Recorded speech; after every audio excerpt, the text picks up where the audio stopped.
Hello everyone! Welcome back again to my channel. So this is Nurse Annie again, and to those of you who are new, welcome to my channel. And if you haven't yet, please do hit that subscribe button and let's connect.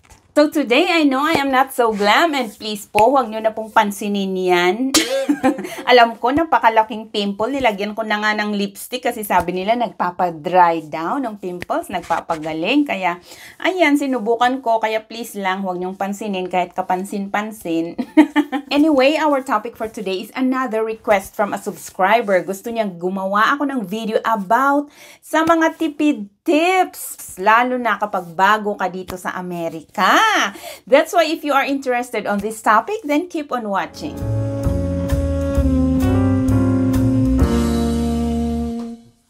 So anyway, bago po tayo mag-umpisa mga friends, disclaimer lang po as usual, whatever I will be sharing with you today is just basing on my own experiences and my own opinion. Kaya kapag magkakaiba po tayo ng mga opinion at mga idea on whatever matters I will be discussing here today is respected din po ang mga yan. Kaya ang mga isi-share ko po sa inyo ngayon ay basing lang po sa aking experiences at sa aking mga opinion. Another thing, by the way, is ang mga isi-share ko po ngayon ay hindi po yung mga tulad ng mga tipid tips na I know na alam na nating lahat, di ba? Katulad ng pagtitipid ng kuryente, off mo ang ilaw kapag hindi mo ginagamit, o kaya gumamit ng balde at tabo instead ng shower, ganong mga bagay. Hindi po yan. Sa akin po ay mga simpleng small things that you can do na mas makakatipid ka lalo kapag bago ka dito pa sa Amerika. Kaya kung ikaw yung naghahanap ng mga tipid tips na pwede mong magamit, lalo na kapag bago ka dito sa Amerika, panoorin mo ang video na ito. Pero kapag ikaw yung, hay nako, may pera naman ako, ganong mga tipo ng reaction, sinasabi ko na sa'yo, stop mo na panoorin ang video na ito. Walang saysay. Pero kapag ikaw nga yung naghahanap talaga ng mga tipid tips, kahit konting mga bagay na pwede kang makatipid, panoorin mo itong video na ito. Para sa'yo ito. Okay, so ang unang-una ko actually advice na parang lagi kong sinasabi sa mga vlogs ko yata o kaya sinasabi ko sa mga nagme-message sa akin actually is maglakad versus mag-taxi o kaya mag-Uber. Kaya as much as possible, mas maganda kapag maghahanap ka talaga ng apartment is yung malapit sa workplace mo. Mas maganda nga yung nalalakad mo lang, di ba? Yung from apartment to the workplace, lalo pag bago ka dito sa Pilipinas. Kapag yung sa mga through agency naman ang mga pagpunta dito, ask ninyo sa agency o kaya sabihin ninyo sa agency na mas prefer ninyo yung malapit na apartment sa inyong ospital o kaya sa workplace na pupuntahan ninyo para at least kung pwede malalakad nyo lang, 'di ba? Kasi syempre bago pa lang kayo dito, wala pa naman kayong sasakyan or whatsoever, 'di ba? Kasi pag mag-taxi kayo, mag-Uber kayo, mahal din. Affordable naman siguro kasi I'm sure meron kayong baong pera pagpunta ninyo dito. But I mean, para mas makatipid, 'di ba? Kaya nga ang topic natin dito, mas makatipid, 'di ba? Para makatipid lang, mas maganda yung nalalakad lang yung apartment ninyo papunta sa workplace. Okay, so ang pangalawang tip is opt for great value brands versus known brands. Syempre kapag bago ka dito sa Amerika, ang unang pupuntahan mong grocery talaga is Walmart, di ba? Kasi parang yan yung pangmas ang grocery. Tsaka I'm sure yan yung grocery na makikita mo talaga everywhere dito sa Amerika. Kaya kapag pupunta ka ng Walmart, hanapin mo yung mga great value brands nakalagay naman sa packaging o sa mga labels ng mga items. Tignan mo yung mga great value brands. Hindi ko naman sinasabing lahat ha, pero may mga items talaga na mas makakamura ka kapag mga great value brands na pareho lang din naman. 'Di ba? Pareho lang din naman. Pwede naman kayong at first naman kayong bumili ng both, 'di ba? Mga known brands tsaka great value brands. Tapos i-compare ninyo kung may difference ba. Kung wala naman, syempre next time kapag gusto mong makatipid talaga, yung great value brand ang pipiliin mo, 'di ba? Katulad ko, kapag bibili ako ng mga map, yung mapping clothes, binibili ko talaga yung Great Value brands kasi pareho lang naman. Minsan nga mas madami pa yung laman kaysa yung mga known brands tapos mas mura pa, o 'di ba? Mga ganyang bagay lang ba na mas makakamura tayo, 'di ba? Okay, so ang pangatlo is buy in bulk versus yung mga tingi-tingi o kaya yung mga paisa-isa, 'di ba? However, Walmart is mura nga pero pag gusto mong mas makakamura ka pa, mas makakatipid ka pa, magpa-member ka yung sa mga stores na in bulk ang mga purchases katulad ng mga Sam's Club, mga Costco, ganyan. Hindi ko pa alam yung iba pero yan kasi ang alam ko, member kasi ako ng Sam's Club kaya alam ko mas mura talaga. Mas makakasave ka talaga kapag in bulk ang bilihin mo. Katulad sa akin, mula nung pinanganak ko yung baby ko talaga, sa Sam's talaga ako bumibili ng mga diapers, mga milk na ganyan kasi mas malalaki na nga yung yung mga items nila, mas parang mas makakamura ka pa, ganyan. Kahit i-compare ninyo, ay nako, mag-search kayo. Ang mga ganyang stores naman is kailangan mo lang magpa-member. I'm not just so sure kung magkano sa Costco, pero sa Sam's, $100 lang ang membership. Tapos bibigyan ka ng card, tapos magagamit mo na yun sa mga purchases mo sa stores o kaya sa kanilang mobile app. And another thing, yung mga purchases mo sa mga stores na yan, katulad ng Sam's, kapag yung mga purchases mo may mga tatak na members mark, may mga points yan na nailalagay sa card mo, tapos nagiging cash, pwede mong pambayad sa mga purchases mo next time. Katulad nga sa akin, ako, minsan nasusurprise na lang ako, may $60, may $100, kaya gusto ko talagang mag-shopping doon ng mga diapers, milk, mga ganyan. Kapag mga tissue, ayan, ako, makakamura ka talaga dyan sa mga ganyang mga stores. Kaya advice ko sa inyo, magpa-member kayo. Kapag gusto nyo naman, o diba, choice nyo yan, magpa-member kayo sa mga Sam's Club o kayo mga Costco, ayan, mas makakamura talaga kayo dyan sa mga stores na yan. Pang-apat na tip is regarding naman sa gas. Kapag may mga sasakyan na kayo, I don't expect naman na meron kaagad kayong car pagdating ninyo dito. But in case, pag bibili na kayo ng car, mas magandang magpa-gas kayo sa mga gas stations ng Walmart, mga Sam's, ganyan nga. Kasi besides sa magkakaroon na kayo ng points, mas mura pa talaga. Kinumpare ko na yan kasi sabi ko nga kanina, member ako ng Sam's Club, kaya alam ko, mas mura talaga pag dyan kayo magpapagas. Siguro ilang cents lang, pero 'di ba pag naipon-ipon din 'yon, magkano din 'yon, 'di ba? Mas makakatipid pa rin kayo. Hindi ko naman sinasabing hindi ako nagpapagas sa iba ha, pero pag gusto mong mas makamura, doon ka magpagas, 'di ba? Okay, so panglimang tip is related pa din sa groceries. Ang mga vegetables, kapag bibili ka ng vegetables, opt for yung mga katulad nga ng Walmart o kaya pag may Compare Foods, yung state na pupuntahan mo. Instead, sa mga Asian store, o di ba tayo very eager tayo, ay may Asian store dito. Bili ako, pupunta ako doon sa Asian store. Pero sabi ko nga, yung mga gulay lang naman, mga vegetables, mga fruits, ganyan ang bibilhin mo. Pumunta ka na doon sa mga known supermarkets, katulad nga ng mga Walmart, mga Compare Foods na ganyan. Kasi mas mura na, mas madami ka pang choices. At most of the time, mas fresh pa yung mga benta nilang mga gulay o mga prutas.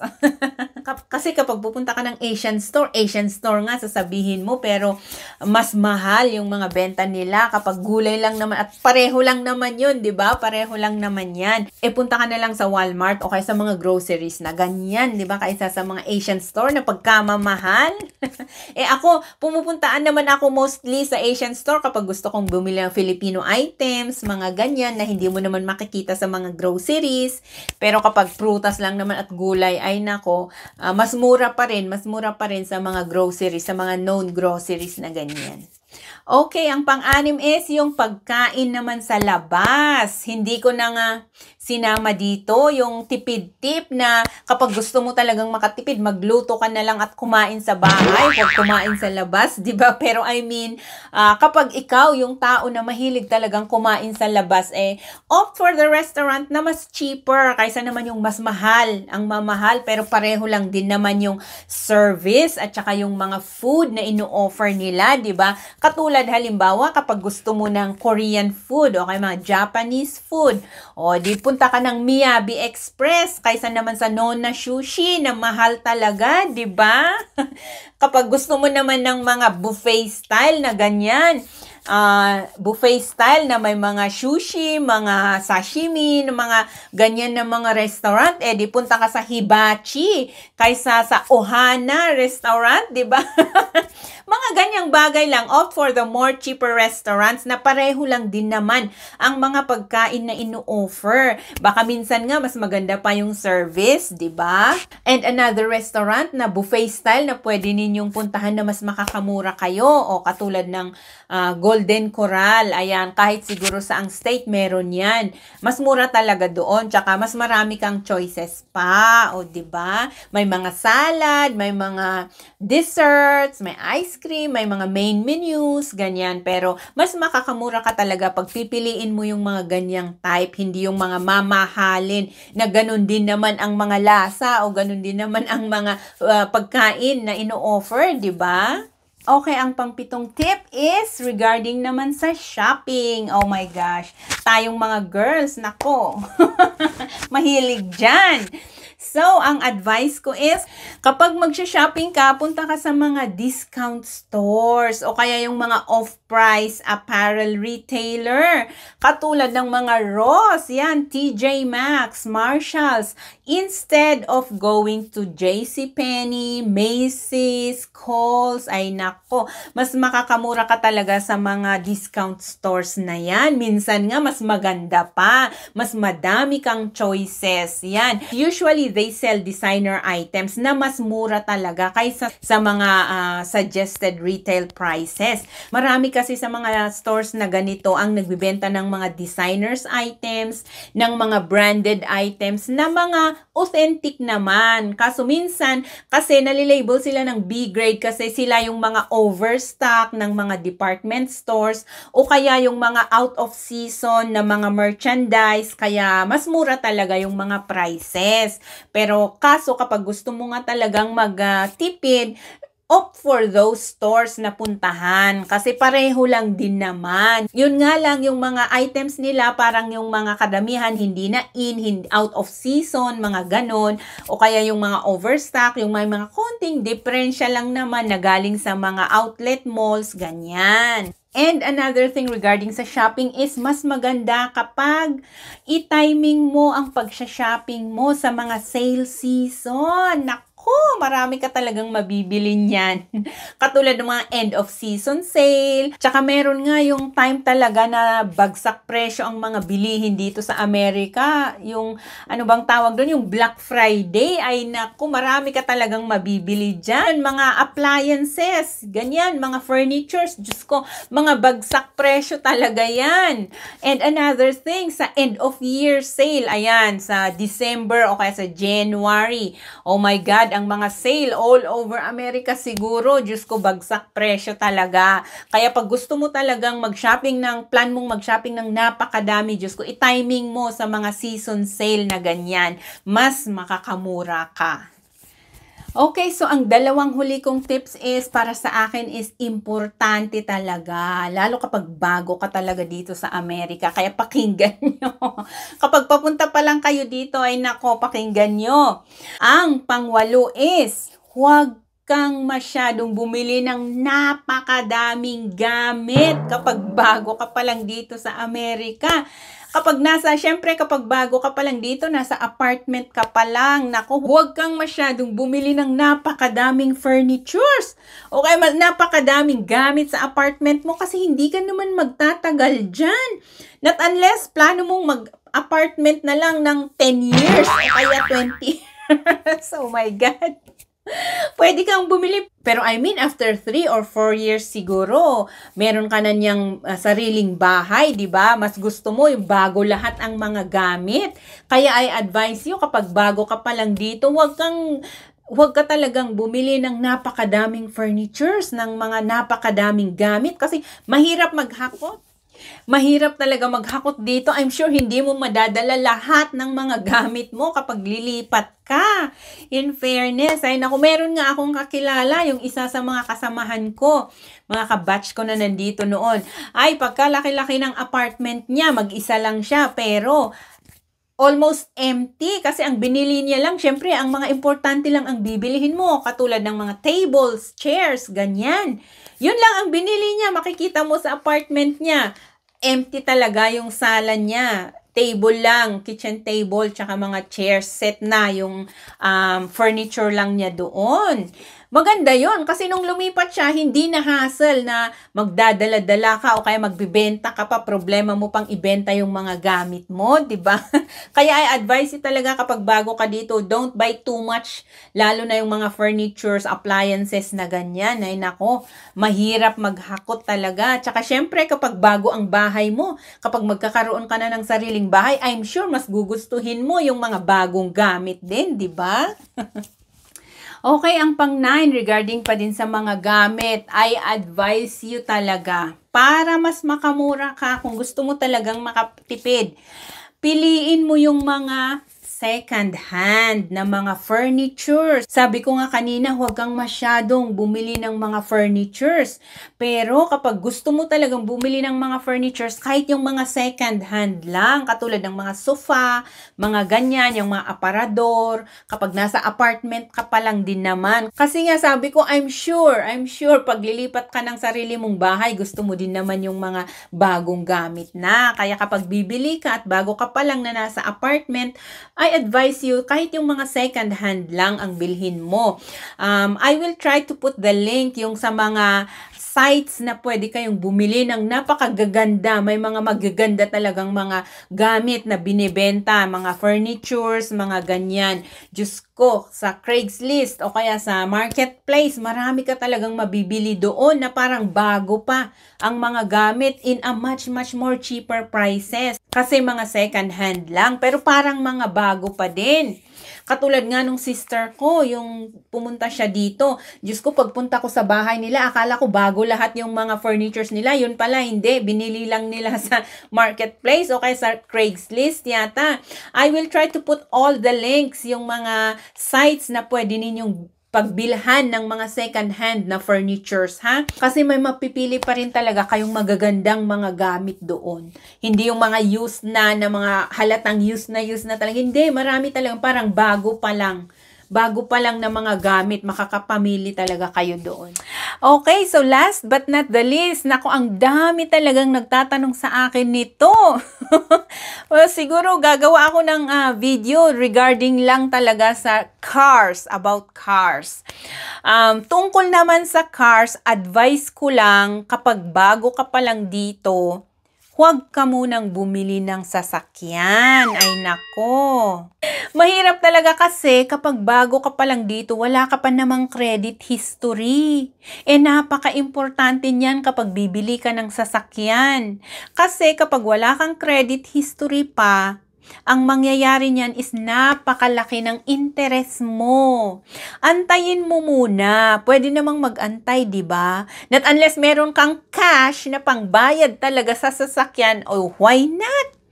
I-cash mo pero kapag wala pa naman at mag-monthly ka lang din na kagaya namin is huwag muna. Antayin mo muna. You still have to build your credit score first para mas makamura ka talaga sa interest.